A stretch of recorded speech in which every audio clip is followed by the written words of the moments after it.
बिस्मिल्लाहिर्रहमानिर्रहीम। हम इस वक्त हाउस ऑफ जेडीसी में मौजूद हैं।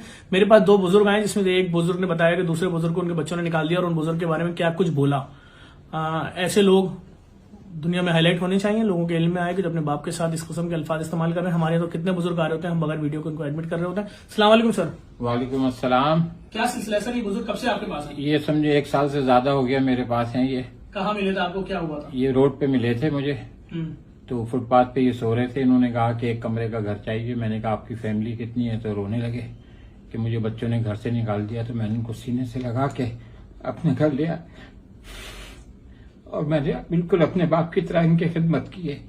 अब मुझे इनकी वजह से मैं कहीं जा नहीं पाता हूँ। मुझे लाहौर जाना बहुत जरूरी है, इस्लामाबाद मुझे जाना बहुत जरूरी है। मैं नहीं छोड़ सकता इनको पीछे। इनको खाना कौन देगा? तीन टाइम मैं खाना दे रहा हूँ। इनकी पेंशन बच्चों से मिले?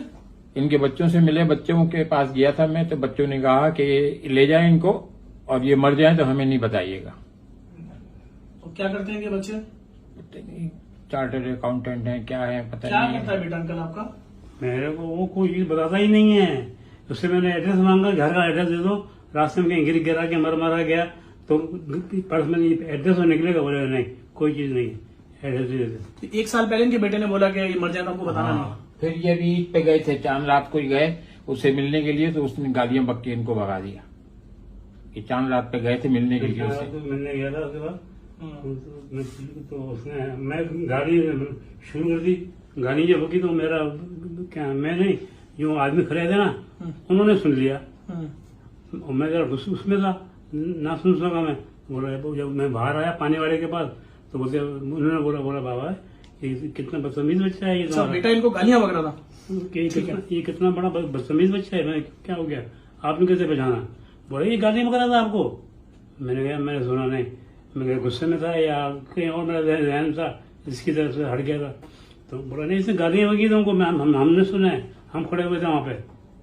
अंकल आप परेशान नहीं हो? जो खड़े हुए थे ना उन्होंने सुना गाली। अंकल बकने में उसको कुछ नहीं होता, अपनी आखिरत खराब कर रहा है। देखें एक छोटी सी बात है, उन बुजुर्ग ने 1 साल अपने पास रखा, वो रो रहे हैं इनकी मोहब्बत में कि ये उनसे जुदा हो रहे हैं। ये कैसी औलाद है जिसको इन्होंने पैदा किया, पाला पोसा। क्या करता है आपका बेटा, ये पता है? चार्टर्ड अकाउंटेंट है ना। वो मेरे को अपने घर का एड्रेस नहीं दे रहा था। नहीं, तालीम क्या बताई थी आपने उसकी? 2 बेटे हैं, दोनों को भी एमए इंग्लिश कराया, क्या कराया मैंने मेट्रो स्कूल से पढ़ाया, मैं खुद नहीं पढ़ा हुआ हूँ। अच्छा, बच्चों को पढ़ाया आपने? मैंने जहन में एक चीज सवार थी, भूत सवार हो गया था कि इनको पढ़ाना और डिग्री लेनी है। ये मैट्रिक इंटर ये मैं नहीं मांगता हूँ। तो मैंने तो बड़े वाले बेटे ने बोलता मैंने डबल एमए किया हुआ इंग्लिश में।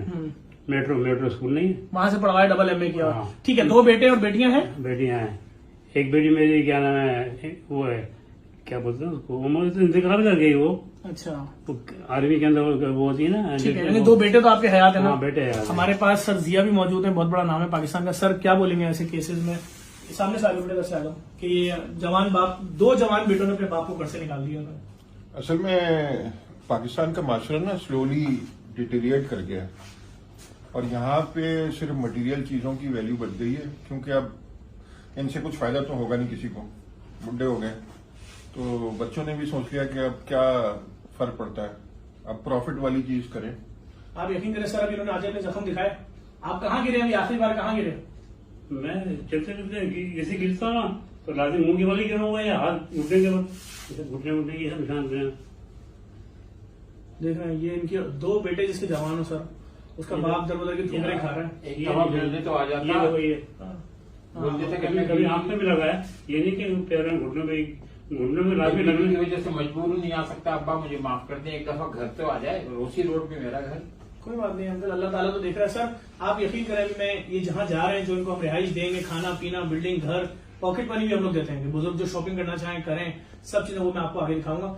ये सिर्फ मनाजिर सिर्फ इसलिए दिखा रहा हूँ कि हमारे जो ओल्ड एज होम में बहुत सारे लोग तनकीद करते हैं कि जरूरत नहीं है। क्यों नहीं जरूरत है? कहाँ से उठाया था आपने इन बुजुर्ग को? रोड पे से समझे उठाया था। रोड पे सो रहे थे, एक ने चादर लाके डाल दिया, एक ने तकिया लगा दिया। बोला यार ये आदमी को तुमने मस्जिद में देखे, ये मस्जिद में यहाँ ना सो रहा। तो पानी वाले को मैंने बोल दिया था, बच्चों ने निकाल दिया मेरे को, तो मैं यहाँ सो रहा हूँ। देखा आपने सुना, कह रहे हैं मस्जिद के नमाजियों ने देखा कि ये तो हमारे रेगुलर नमाजी हैं और ये हमारी मस्जिद में नमाज पढ़ते हैं। किसी ने घर से तकिया लाके दिया, किसी ने चादर दी। आए मैं आपको दिखाता हूँ इनको रिहाइश कहाँ दे रहे हैं। चले अंकल आपकी रिहाइश के बाद।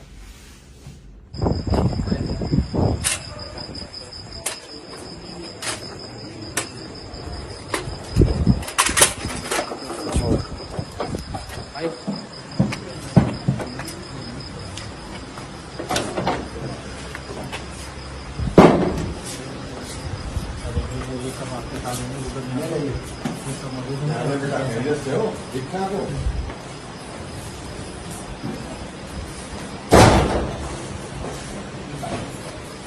अरे कौन सा कमरा है? वो देखो। आई ये ले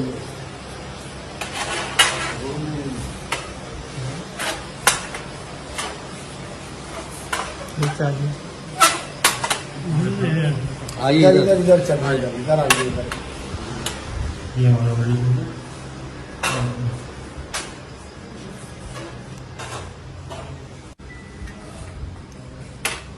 ये कमरा अंकल आपका, यहाँ पंखा लगा दो, ये आपका कमरा, ये बेड है आपका, आ जाए। और ये आपका वॉशरूम है, आपका वॉशरूम है, ये आपका बेड है। ठीक है अंकल, सब ठीक है, परेशान तो नहीं ना? चलें।